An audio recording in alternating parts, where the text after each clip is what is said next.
from a retention standpoint, retention is not unique to EMS, although it is a significant issue. But I think when you have the understanding of the different types, that helps so much with your employees and the people that you're leading and how to best serve them so that they can serve patients. And also, I think it does tie into retention.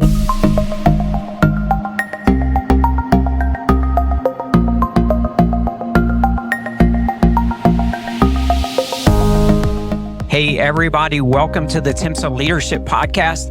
My name's Eric Claus. I have the honor to be able to be your host. I am sitting across from a great friend and a friend to many of you listening, Meredith Boggs. Welcome. Thank you for having me. I'm excited to be here today. We are so fired up about this conversation. I wanted to introduce you to everyone and read a little bit about some of your accomplishments, which are amazing. So your background is in critical care transport nursing, and you are a sexual assault forensic nurse examiner.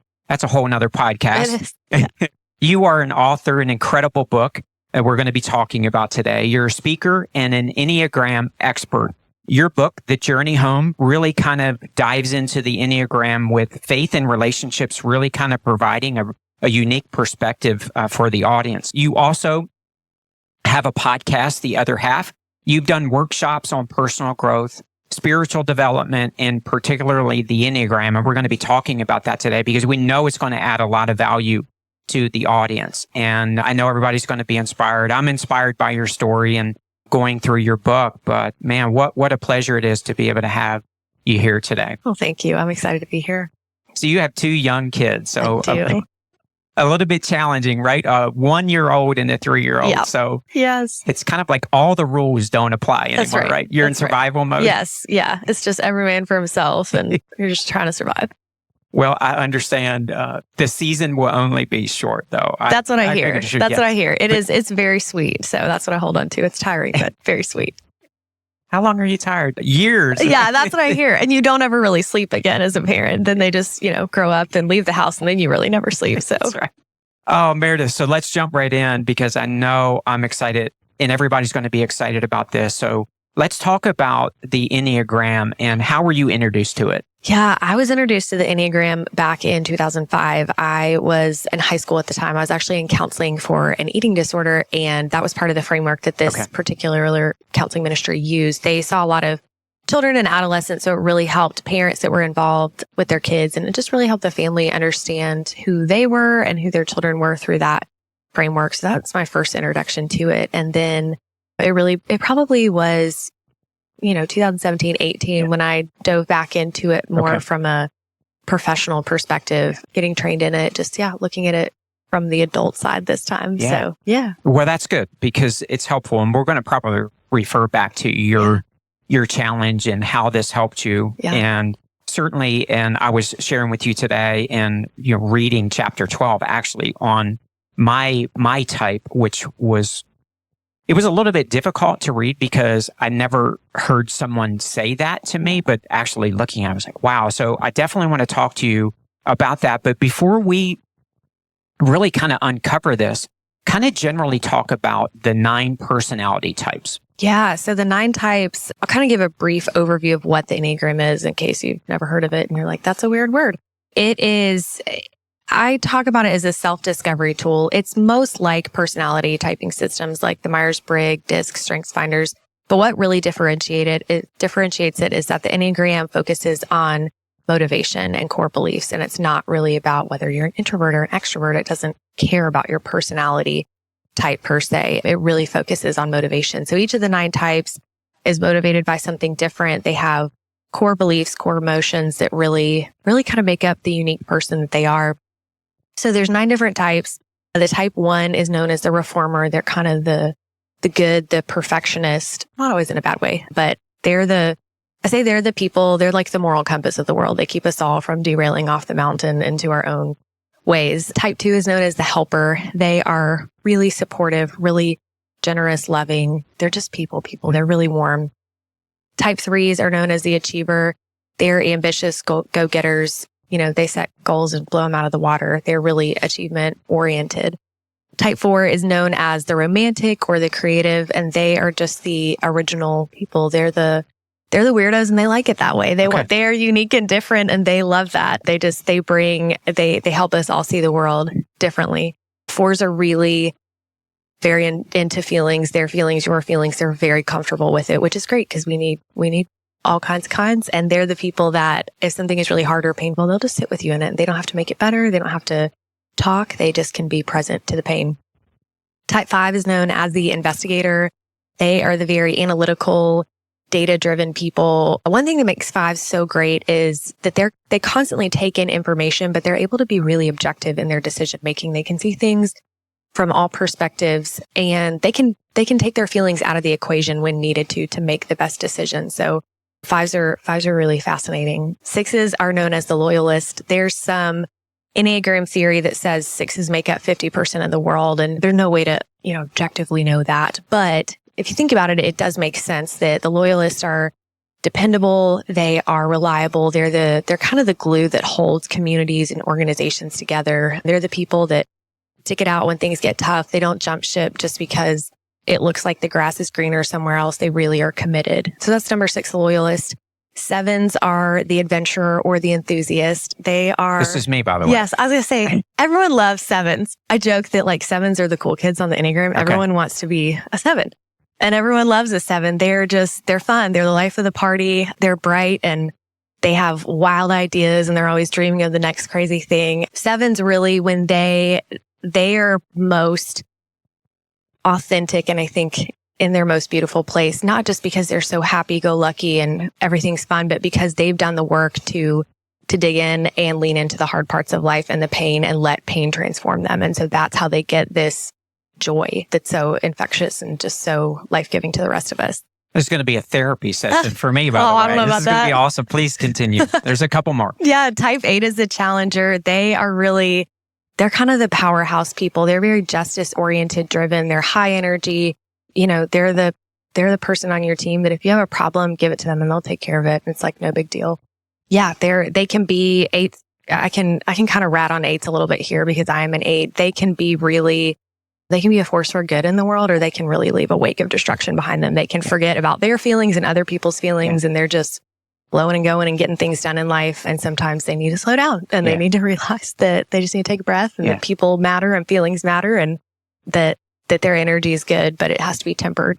And then type 9 is the last one. They are known as the peacemaker or the moderator. I really like moderator better for them because that's what they do. They really can take in everyone's perspective and see and understand everyone's perspective. They're true empaths and they're able to make the best decision for everyone. They're great to have on teams and they're just easygoing people. They're just really likable. And anyone who has a 9 that's a friend, it's just like their safe, comfortable place. So Well, this is fascinating. And you answered the question I was going to ask you about why should we all do this? And I'm not talking about professionally, because I know you've worked with teams and it's been revealing because you're working with someone that has a personality type. Why is there a conflict? Yeah. Right? Yeah. So that is fascinating. And even to our significant other relationships, I know that I'm going to be doing this with our kids and my wife just to better help understand exactly, where the framework is. So have you helped a lot of teams and what's some of the feedback after doing a workshop? Like, wow, this completely changed everything for me. Has that happened? Yeah. Working with teams is one of my favorite things to do. And one of the pieces of feedback is this person doesn't annoy me so much anymore because I understand why they act this way or why they show up. I understand that this is what their motivation is, that this is what they're afraid of. And I think the Enneagram, it gives you the ability to understand other people. You understand why someone is the way that they is, why they see the world, how they do. And it just gives you the vantage point from someone else. And then if you're able to understand, you can lean into that empathy, this awareness for other people's feelings, putting ourselves in their shoes. How would I feel if I was a 2 and, if someone said this to me? And then if we can step into empathy, then we can be compassionate. And that's really the action that comes from empathy. And there's research to support that when we feel compassion for people, our brains actually secrete oxytocin, which is the bonding hormone. So we feel more connected to people. And we are more connected to them when we can have that compassion. And so I think that's what I end up seeing happen a lot within teams. It's that understanding, empathy, and then compassion for someone that maybe rubbed them the wrong way or kind of always annoyed them. And it's like, oh no, I see why they are that way. I see why they're afraid of this, why they're motivated. And it really does help kind of smooth those rough edges and give you perspective that you didn't have. I think for our group that is listening to this, a lot of us are super type A personalities. Yes. Which is a double-edged sword, right? We're drivers, we can fix, and things don't shake us up. However, there's the other double-edged sword when we have to enter the normal part of life. So I can really see where this really can help and encourage us to have relationships with other types, which is important. That's what attracts people and easier to work with teams. Lee is an example here, is in the room, our producer who's doing this. We were partners for many years and we work together, but we're completely different people, but really appreciating that I think is fascinating. So recently I took the assessment and as I'm going through that, Meredith, I'm like, okay, I'm clicking and I'm struggling with some of the questions. I'm like, this is not exactly the way that I would see it, but I was in a great framework of doing that. And so tell us about the assessment. Is it available to everybody? Yeah. Who needs to take it? How long does it take? Yeah, you've got the whole gamut of free tests online that are 10 questions. They'll take you, 5 minutes to take, all the way to you've got a lot of paid assessments that you can take. There's one that's been statistically validated. It's called the Weeps test or the Wagner Enneagram personality style scales. It's a lot of words. Yeah. There's also one from the Enneagram Institute. It's another really great one that you can pay for to take. And I think those are probably the two most accurate. Okay. And then the free ones, I tell people they're a really helpful springboard, but kind of take it as a grain of salt. If they say you're a 3, maybe you are, but maybe you're not. The Enneagram really actually started as an oral tradition. So it was before anything was written down, formally systematized, tests were created. It was all in dialogue and conversation. So I still think that that's one of the best ways to learn about it, read about it, listen to podcasts, but there are tests and assessments out there. So I think that that's a great way. It's overwhelming. There's 9 types. We don't have time to sit down and read 5 books on, something. So I do think that tests are really helpful. But yeah, kind of with that idea of using it as a springboard. Some tests give you more than one. They rank you in terms of types. And so they'll give you a breakdown and it's, mine's normally like 98% type 8, 95% type 3. And so I tell people, and then at the bottom, it's like 2% type 9. So I tell people, look at those top 3 or 4 scores, dive into those types. And usually one of those is going to be what fits for you. Okay. In your book, you had mentioned that the first time, if I understand this correctly, the first time you took it, you were a 1. Yes. And you're like, whoa, I'm not a 1. Yeah. I'm actually an 8. Yes. So tell us about how you discovered, because it could be discouraging to someone to look and be like, whoa, that's not me. So how did you come to the realization that what you were doing was not who you were? And how did you explore becoming an 8 when it said that you were a 1? Yes, that's a great question. So I tell people, tests are great, but they're not always right. And like I previously mentioned, when I was first introduced to the Enneagram, I was in counseling at the time for an eating disorder. And so a lot of my behaviors were very in line with the type 1. And so it made sense that when I'm taking an assessment, I'm in this certain state of life right now and I'm seeing that through the lens. And so that I tested as a type 1. And then when I went back and read about it and read about the motivations, the fears, the things that really drive certain types, I was like, oh, none of this has to do with being a type 1. All of my behaviors are in line with it, but the motivation, the core fear, core desire is not the same. And so that's what really helped me. And I tell people too, it can get a little overwhelming. The waters can get kind of muddy sometimes, especially if you've had significant trauma in your life or you've had, you've just come through some really big circumstance. So I just always tell people, pay attention to those things and try to differentiate what's a behavior or why you do something. Why are you doing what you're doing? Because again, the Enneagram cares about your motivation, not just your behavior. That's pretty fascinating.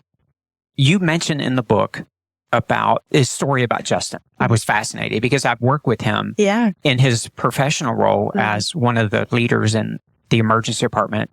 Very difficult, level 1, high speed. Yeah. And you said that he and everybody, I'm assuming does this, can move types to match the situation. Yeah. Tell us about that. Yeah. So the Enneagram, I mentioned before, it's dynamic. And so you dive into the first layer and it's just kind of like figure out what your type is. And then another layer is that each type they make movements during seasons, during times of stress or when they're in a secure situation. And so I usually kind of explain this in this sense of relationships. And sometimes you'll hear people discuss this stress and security as being healthy or unhealthy, but I think, especially in this context with EMS, we can be in our jobs are stressful. We can be in a very stressful situation, but we're not acting unhealthy. If anything, we might be performing really well and we might be, kind of like accessing these higher levels of our personal, professional growth and development. And so it's not as black and white simple as healthy or unhealthy, but the stress and security are just kind of indicators of, what are situations that I am, I'm kind of like 10 out of 10 at my best in. And then what are ones that really pull me and tax me and that I, could be stressful. And yeah, so each type has a stress and has a security type that you can migrate to. Yeah. Tell us about the wings. You said that you can have wing numbers. Yes. So wing numbers, the idea, so the Enneagram, picture, the actual Enneagram is a 9-pointed symbol. And so if a nine is the one that sits at the top, the wing types would be what sit to either side. So for a type 9, it would be 1 or type 8. And the idea with your wing is that you can it's similar. I've heard it described as being a hammer. Like you're a hammer, that is what you are, but you can be a roofing hammer or you can be a mallet. I don't really know anything about hammers, but you can have a different function or be a different type, but you're still a hammer. And so, so that's the idea with wings. Some people that really resonates with them. All growing up and through college, I had a really intense 7 wing and I love 7s. And so I just resonated a lot with 7s. And then I turned 30 and the pandemic hit and I had a baby and I was like, oh wow, I really feel my 9 wing coming in now. Okay. So sometimes wings, they're there. Some people are like, I just do not resonate with anything at all. Like I'm a type 2 through and through. I don't wing either way. And so it's one of those things that some people resonate with it, some people don't. But yeah, it's just another layer that's helpful to understand yourself. So the wings, I'm processing this in my 7 way. So with the seasons of life, basically you can have wings for that particular season. Yeah. Is that a fair way? I would totally say that. Yeah, I love that. I love that analogy. With that, we talk about how this helped you with the personal struggles that you had with your eating disorder? Yeah. What was the relevancy? Where's the connection and relationship with the assessment? And what did you do with that and how to help you? Yeah, I think it really helped me identify that, type 1s, they care about being good and right. And type 8s care about power and control. They don't want to be betrayed. They don't want to be in a vulnerable position. And so for me, understanding, eating disorder is about control. It's never about food. It's never about the thing. And I think that's true with any addiction, whether it's a substance or process addiction.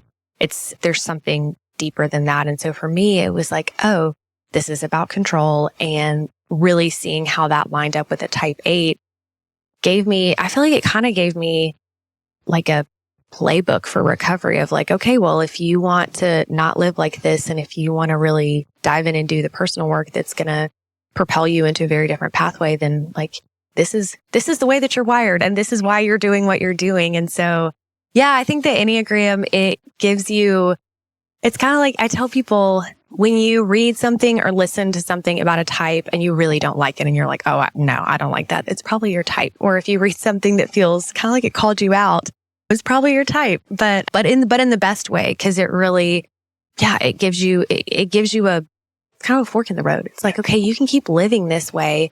That's not helping you, or you can take the path of transformation and you're not changing as a person, but just the way that you show up in the world and some of the tactics that you use for relationship, for survival, that are not serving you, that are not helpful, you can choose to set those aside and learn healthier ones. So how did knowing your type 8 and Justin, how did understanding his type and your type, were there conversations that you all had that's like, wow, I see this through a different lens than you do?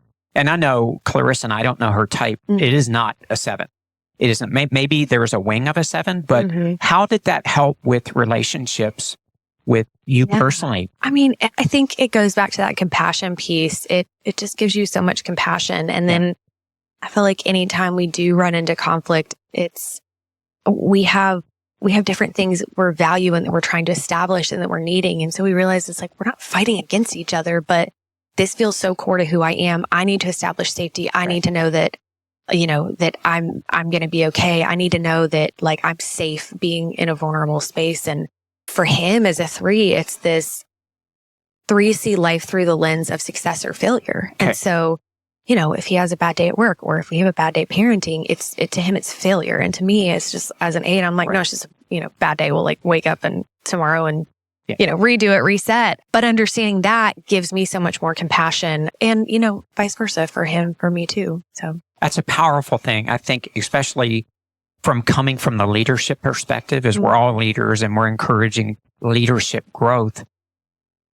But I'm rethinking this as we go along. Like, teams need to do this. Yeah. We as leaders need to do this in the family dynamics, older children. Like, this is so key. Yeah. That can help us understand and be able to lead more effectively because we're understanding that everything is not through the lens that we see it. Yes. Yes. And that's our lens. How else are we going to see the world? 100%. But there's 9 other types, and for them just as much, that's how they see the world. Yeah. And that's okay. Yeah. I think it's being able to balance that, to work together, to be able to unify and, move to the common goal, whatever that common goal is. So it's truly, truly fascinating.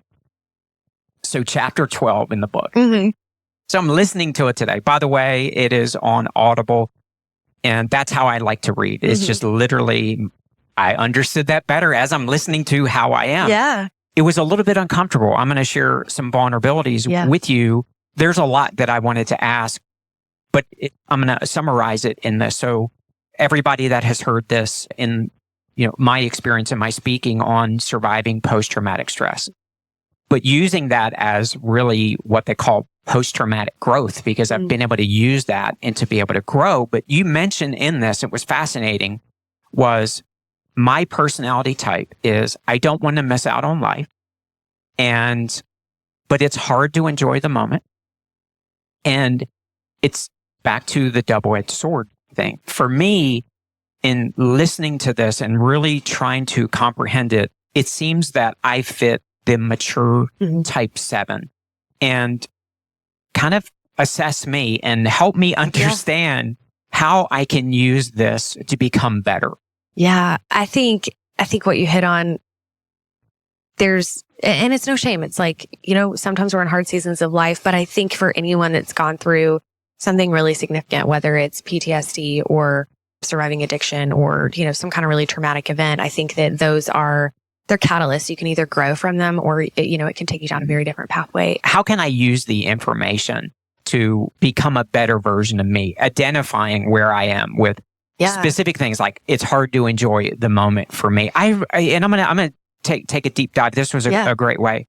And Lee can attest this, because today before you came, I was just on a roll, and he's like, "You got to write this down." Talking about our projects. Yes, but I'm comfortable in that space right now. I'm comfortable with that, but I am so focused on achieving the next thing, but not in just because I want to draw attention, but that's the way I'm fearful of being stagnant. Like that is a true fear of mine. So I'm always trying to become better and trying to improve wherever I am. If I accomplish something, I'm like, this is awesome. Let's celebrate. Yeah. Tomorrow, I'm like, what's next? Yes. That's me. I mean, the podcast is an example of that. I can't, I'm not comfortable with where I am. It's not an addiction. It's not that I'm seeking praise. It's just the way that I'm wired. So how can I use that to benefit me, but also understand that it can be dangerous too? Yeah, I think it's like that two-edged sword that we've talked about. And for 7s, that's part of the gift. Okay. And, it's like, don't lose that. We don't want a world without that. But like you said, it's like, go and accomplish and achieve, because we need that momentum forward. And I think for myself, sometimes where I get, if I'm trying to self-reflect and be really honest with myself of like, okay, am I in a good space doing this, or am I just doing this for like the rush or the accomplishment? Cause I identify with a lot of that as, winging, kind of having a 7 wing. And a lot of that is very reminiscent for an 8 too, of being high energy. And so sometimes with high energy types that are just, fast and furiously making their way through life, it's stopping momentarily. I wish that I made this little acronyms tool up, but I did not. It was by Ian Cron and Suzanne Stabile, who wrote a book on the Enneagram, but they call it SNAP, and it just stands for stop, notice, ask, and pivot. And they say, you can do it 100 times throughout the day. You can do it once a week and do a longer form journaling exercise with it. But it just gives you a chance to put your feet on the floor, take a deep breath, stop, notice what's going inside of you. What are you feeling? What are you thinking? What's motivating you? What's driving you? Is it joy and passion and excitement for the people that you're serving and the work that you're doing? If it is, then like, yes, that's so great. Or are you doing this out of fear? Or is it the scarcity mindset that's pushing you to finish this project because you're scared that if you don't get this one, then, your job depends on it, or, the paycheck won't come. So what's driving you? And then asking yourself, like, is this helpful for me? Is this beneficial to me? What is this giving me? Just being curious about it, and then pivot. And if you've identified some things some behaviors that are not helpful, then pivot away from them. Or if you realize that you are in a good space, keep going down that trajectory. And I think the older we get and the more reps and muscle memory we have in identifying certain tendencies about our type that can be used for good or can really take us down an unhealthy pathway, the quicker we can begin to course correct if we see ourselves going in a direction that's not so healthy. Yeah. Yeah. So in your book, you talk about your morning routine. Mm-hmm. And I really was fascinated by that. That is a very intentional practice. Let me explain just a little bit more, and you can elaborate on that. So when you get up, you are basically trying to control the first 10 minutes versus reacting. Yeah. Our tendencies are, right? We pull the phone off of the dresser and immediately we're looking down. Yes. That's something that it's controlling us. We're not controlling it. Yeah. Walk us through your ideal 10-minute routine. 1 and 3-year-old. Every day's a challenge. All bets are off. Every bet's off. However, there is some truth to that where you're controlling the first 10 minutes, but why is that important and what do you do? Yeah, because you said it, it's I'm being proactive instead of reactive. And so, yes, all bets are off. I don't know if I'm going to be up at 4:30 or 5 or 6 for the first time of the day, but instead of picking up my phone, opening my inbox, seeing, what I've got to get going with for the day, I go, if there's a kid that needs to be taken care of, I do that, but I go make my coffee, fill up my water bottle, go sit down. I have a little couch in our library that I sit on, and I start my morning there. I start my morning journaling and prayer. And, sometimes these days that usually lasts about 5 minutes until there's an interruption. But I encourage people to, in whatever season of life you're in, like 5 minutes is better than nothing. And sometimes I grab my 3-year-old and I'm like, hey, you're going to come sit on my lap while I do this. And it's very distracting, but you know what? But I do it. And he's also seeing me do that, which I think is really important for him. And it's a way, it's a way to be proactive instead of reactive and say, this is how I want to set the trajectory of my day. But this is also, in a sense, how I want the trajectory of my life to be. I don't want to be reacting to everything. I want to be looking ahead and saying, what's on the horizon? What am I working towards? Who am I trying to become? Yeah. How am I trying to be transformed? How am I trying to grow? And so that's my It's fascinating. It's a very intentional exercise that you do. And one of the things that I wanted to share with everybody, I've done this with our leadership class that we're teaching throughout the state, which many of the participants are going to hear a little bit about that in future podcasts. But there's an exercise that we do is a values exercise. And we go through and we pick out the values. And as I was learning about my personality type, or not personality type, my Enneagram type 7, I understood that the values that I have that drive my behavior are matched into that type and where my discomfort is. And it was just a fascinating thing. So I'm thinking for all of the leaders that are out there that are listening to this, this truly could be the exercise that helps all of us get better. Not the only thing. It's just the beginning. It's the key to unlocking the door where we walk in and then we can explore other things.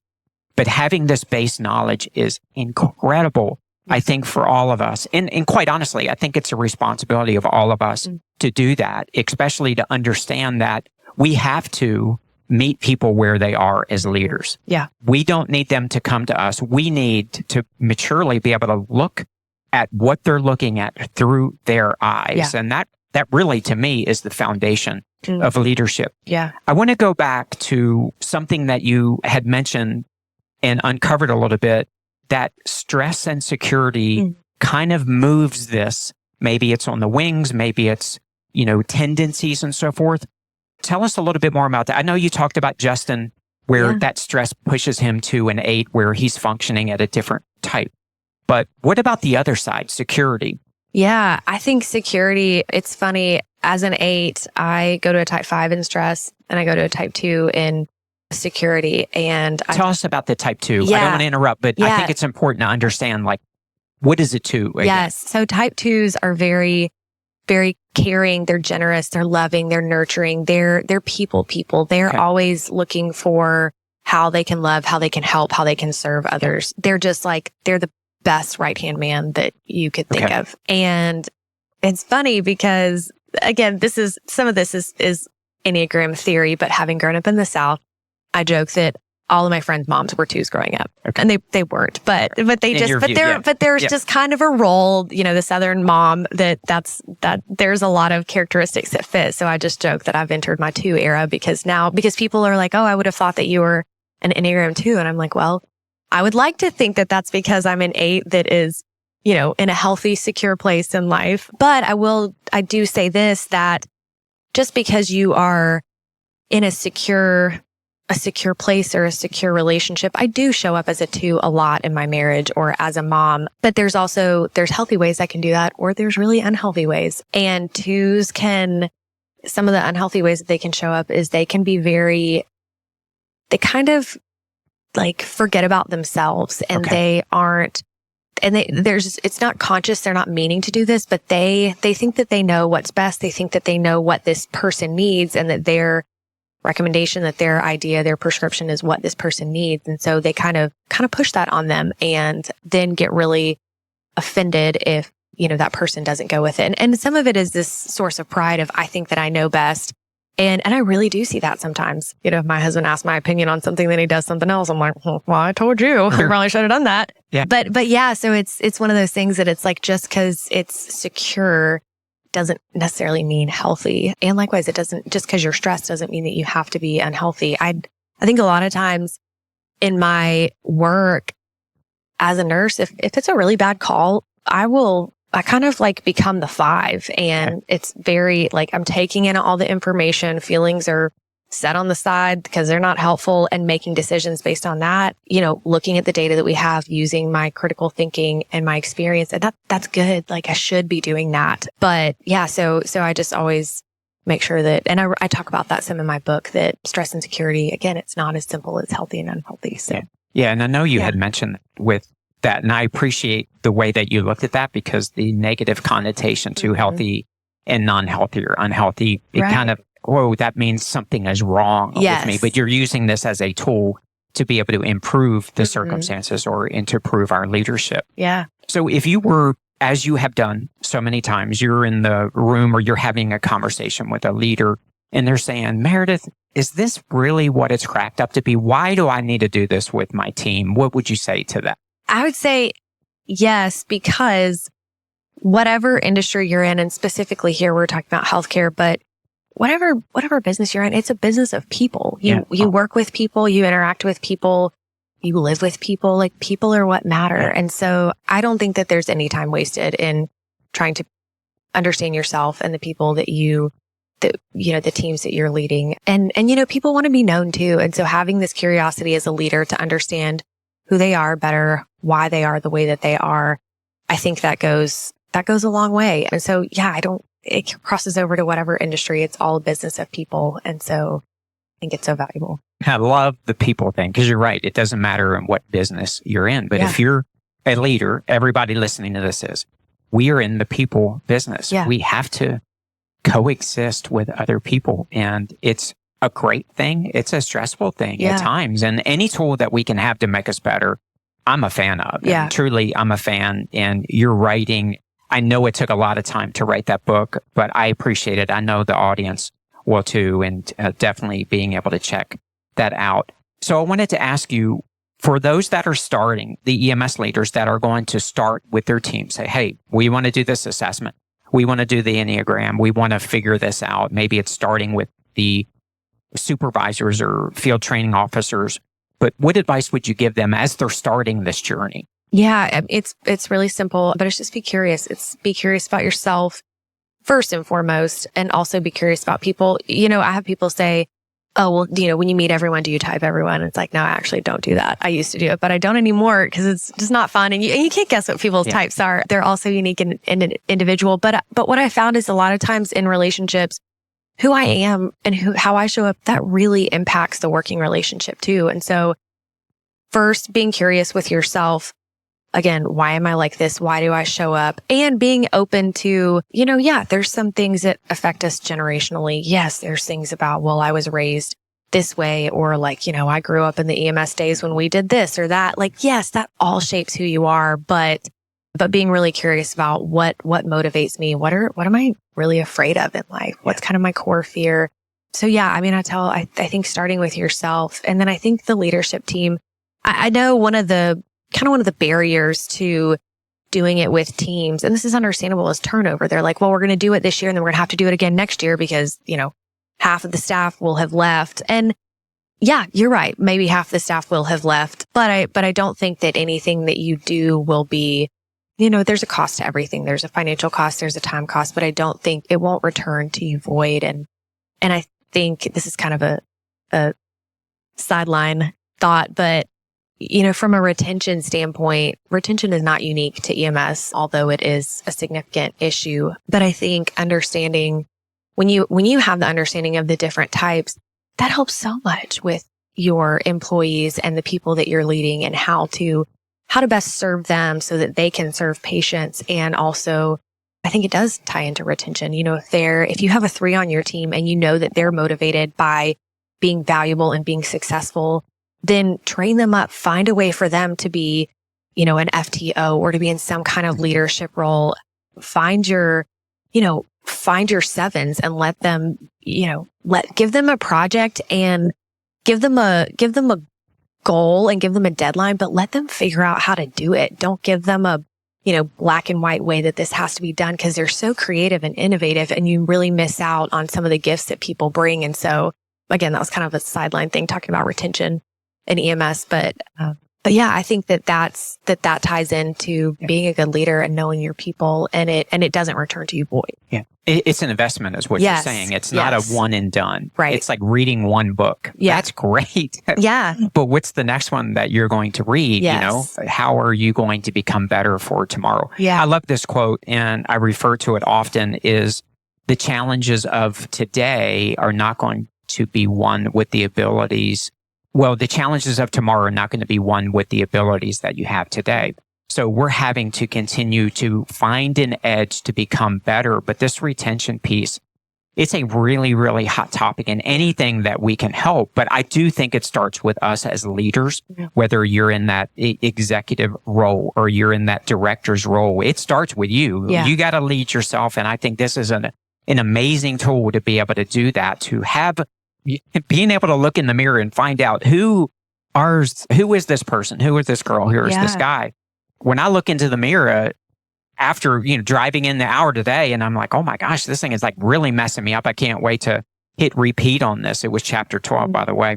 In the book, for those that are joining us, truly fascinating, but it really kind of gave you a hard look at like, whoa, let me pull out the elements of truth. Am I defending what I don't want to be the reality? Right? Yeah. I'm like, no, that's not in the whole. I'm like, oh man, this really is me. Yeah. You know, for the good, the bad, and certainly the ugly. Mm-hmm. What are some of the challenges and feedback that you get? Say you're in the room and you're doing a workshop, and somebody comes up to you privately and they say, all right, Meredith, paint the picture. Like, what is a challenge that they're coming to you privately to say, I'm confused, I'm concerned? Is there anything that seems to be a general theme that people ask you privately, but they won't do it publicly about what they've learned? Yeah, I think usually those sidebar conversations are usually about a specific type, because I think we all have one type that we tend to just not even butt heads with, but we just have a harder time with. Yeah. And probably it's because there's something in us that needs to grow. And I look back over the course of my life, and I joke now, I have so many ones in my life and I love them. And my sister is a one. I've got lots of friends that are ones. And I'm like, it's because there's something in me that needs to grow, and that needs to be sharpened, and that needs to be humbled. And that's why I have so many ones in my life. And so usually those sidebar conversations are about a specific type. And it, it's like when you're willing to examine that and be curious about it, you learn a lot about yourself. It's like, oh yeah, well, this type rubs me the wrong way because this, and inherently malicious. They're not out to get me, but this is probably more about me, and I can grow and change. And I think that's another piece of it too, is that we can't control other people. If they choose to grow, great, but they may not. But we can. Yeah. And, whether we stay in the same leadership role with the same organization for years to come, or whether we hop around every couple of years, we're the person that's going with us wherever we go. That's and so point. You can change, you can change teams, you can change environments, you can change programs, but you're the person that's going with you the whole way. And so, I think there's a piece too with personal growth and professional growth that obviously there's whatever line of work we're in, and with EMS professional development is huge. Like, we have to maintain our CEs. We need to continually be reading new literature and evidence-based practice. But also at the same time, I think that our professional growth, there's a ceiling. And if we stop growing personally, then our professional growth is gonna hit that ceiling too. And so, just realizing that they both are connected. Okay. And, So this question, you may have been asked, maybe not, but I just thought of it in my 7 type. Yes. What if I want to be another type? Oh man. But I'm not. I want to be a 3. I want to be a 7. I don't, So that's can we use that? Can we use that to our benefit to say, I am intentionally going to pull this out of this type to intentionally be that? Yeah. Can we change ourselves? Yeah. So here's the thing is, I joke that there's like the cool kids of the Enneagram. For whatever reason, everyone wants to be a 3. Everyone wants to be a 7. A lot of times people are like, oh, I want to be an 8 too. And if you are one of these types, you're like, you do not want to be this type. Trust me. Because you know the shadow side of it. Yeah. That's a good point. But I joke that there's cool kids of the Enneagram. And I think that there's part of us that looks at other types and we're like, oh, I want that. Mm-hmm. And we are a core type. This is the way that what I think about it is, we're a core type. And usually that type, I tell people, if you can go back and identify, an early memory in your childhood or a time, like what were you like then? And you can probably identify some of the characteristics of your type now. Like, I can look back at little Meredith as an 8-year-old and I'm like, she was an 8 through and through. And scared to the point it's like, in my mind, I'm visualizing. Yeah. And then I when I was a kid, so bad for my parents, and I'm like, oh my gosh. Yeah. And now it's probably going to come to me tenfold. But I think your type doesn't change. And there's a lot of things that impact it. And I'm also really quick to say, like, I am not a therapist, I'm not a trauma expert, but if you've had some kind of significant traumatic event, like, that can really shape who you are. Okay. And so take that into consideration and, obviously talk to a professional about it. But in general, your type doesn't change. But I think, again, one of the gifts of the Enneagram is that we can grow and learn from all different types. Yeah. We can practice putting on the lens that a 2 sees the world through, that a 1 sees the world through. And it gives us empathy. It gives us compassion. And so I do think in some ways we grow and evolve, and we can take on certain attributes of other types. I think it's an intentional thing, is what you're saying, right? We have the blind spots, but we're like, wow, I really need to be sensitive to, I would use you and Justin as an example, or me and Clarissa. My personality is like, whoa, I don't see that the way that you do. Yes. But because I'm a leader, I'm like, I know how this is impacting you. So I'm going to meet you where you are. So I'm speaking out loud and just thinking through the moment. I almost feel like, because you appreciate the different personalities of the people that you're with or that you love or you work with, that you can adapt to that personality. You have an understanding, although your core is you have to fight that resistance. Yes. To having tendencies to do whatever. But that is fascinating to me on how this is moving and dynamic. But for those that are curious, if they need to take it, do it in the right frame of mind. Yeah. Answer the questions and just to be open. Remember, this is about you becoming better as a person, as a leader, which it does impact. It really, really does impact leadership. I'm fascinated to learn more. I hope that we see you all over, the conferences and speaking, because you're definitely needed to really do these workshops. If somebody was to want more information about your work and how to contact you on like, hey, I want Meredith to come and I want to do a workshop, whether it's an hour, 2, 3 hours, what's the best way to learn about you and your work? Yeah, I've got a website, meredithwboggs.com. I'm also on Instagram mostly. Actually, I'm really very hit or miss with social media these days. I'm on Instagram. I'm on Facebook. Yeah, so I'm there as well. But yeah, my website's probably the best way to contact me. And your book information is on my there? book's there. My book's on Amazon, Barnes & Noble, anywhere that books are sold. It's on Audible as well. And I love the Audible. And you read that, which is... I do. I love that. It's certainly fascinating. And driving up here when we were in the parking lot this morning, I wound down the window. Lee was next to me. I was like, hey, who do you think this is? I had you on 1.2 speed. And I was like, it's Meredith. So it's pretty cool. It's kind of like we arrived. I'm driving to do the podcast with you and listening to your book. It was just incredible. But Meredith, what's next for you? I know that you're in a season of life now.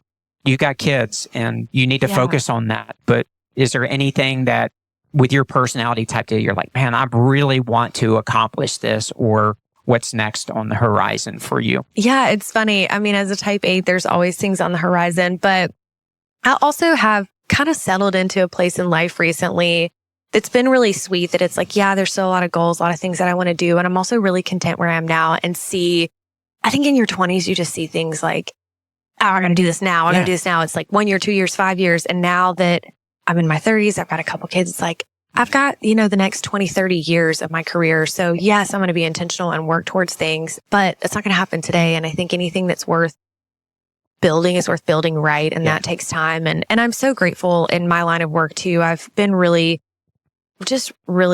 fortunate to be part of helping. We talked a little bit about, I'm a sexual assault forensic nurse examiner, and I got to help build that program from the ground up. And the critical care transport team that I work for now, I was one of the original members. And it was kind of things that I fell into, and it worked really well with my wiring. And I'm still here, 5 years later. And it's like, I'm going to be here for a while because I've invested in this. I've helped build it. And so, in terms of, what's next, it's not necessarily like a career change or promotion. I'm not in a formal leadership role right now. I have been in the past, and I think that that's in the future. But also in the season 2, it's like, there's a lot of ways to lead without having a title. And so just really trying to be a wise steward of that right now, and realizing that there's still time for things. And again, kind of that nothing now is going to return void. The time that I'm investing in my children, the time that I, and some of it too is life. It's like, I don't want to be somewhere where I'm working 24-hour shifts right now. That doesn't work for my family. And if I don't get that right, then I'm not getting other things right. And so,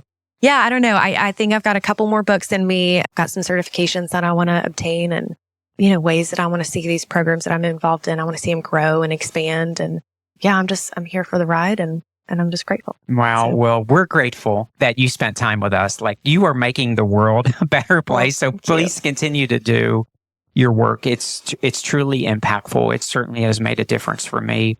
And for everybody joining us, we're grateful that you took the time today.